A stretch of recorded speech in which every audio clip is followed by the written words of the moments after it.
Salut tout le monde. Aujourd'hui je suis super content, je vais vous parler de la future star Kang In-lee, le footballeur sud-coréen qui joue au FC Valence. Alors c'est un joueur encore relativement méconnu, mais je vais vous expliquer pourquoi il faut garder un œil sur lui.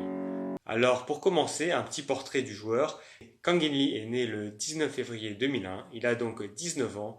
Il a été formé au FC Valence, club avec lequel il a débuté en Liga en janvier 2019. Il compte déjà une vingtaine d'apparitions avec le club valencien et 3 sélections avec l'équipe nationale de Corée du Sud. Lee s'est fait connaître lors d'un match de Coupe d'Espagne l'année dernière, un quart de finale retour face à Getafe. Il est entré en jeu à la 70e minute, le score était alors de 1-1 et Valence avait besoin de 2 buts pour se qualifier et il a été à l'origine des 2 buts.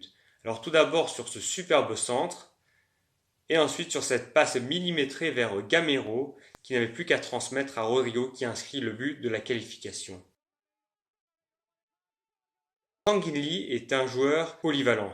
Il peut jouer milieu de terrain à tous les postes, et notamment ailier, que ce soit à gauche ou à droite. C'est un joueur doté d'une technique largement au-dessus de la moyenne et d'une très bonne vision de jeu. Il possède également une large palette, puisque c'est un très bon dribbleur, et il sait également très bien centrer.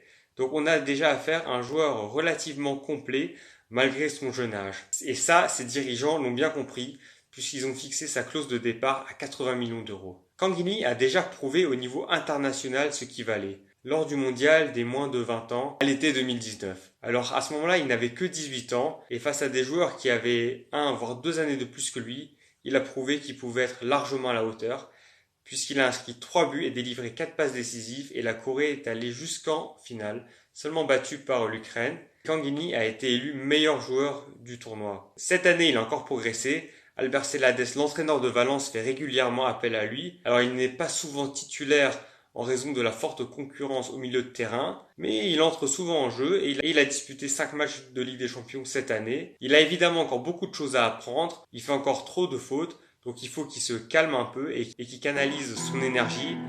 Mais je suis sûr que s'il arrive, ce sera vraiment un très grand joueur. En tout cas, l'avenir nous le dira.